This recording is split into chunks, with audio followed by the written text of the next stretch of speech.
Hei! Tervetuloa takaisin. Mä kuulemma saan nyt Tepiltä jotain.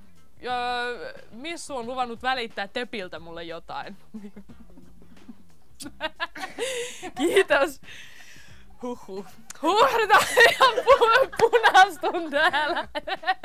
Mutta hei, niin kuin on luvattu, niin kädenvääntö haaste lähtee käyntiin. Muistakaa, aina keskiviikkoisin haaste. Tiistaihin saatte äänestää tai ehdottaa, mikä tämä haaste tulee olemaan. Ja nyt ensimmäisenä keskiviikkona Nellinmajan historiassa pistetään kädenvääntö käyntiin. Mä tuun niin häviämään nyt tänään, mutta toisaalta en mä tiedä. Kato. Hirveä! No joo.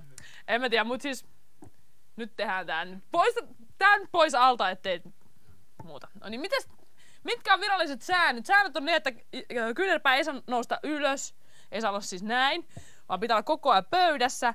Ja sinä vedät tonne ja minä vedän tuonne päin. Pieni hetki kuulemma menee. Mitä me nyt sitten tehdään? Musiikki soimaan. Sieltä pistetään nyt rocki soimaan. Joo. Noniin. Lähtee. Nyt.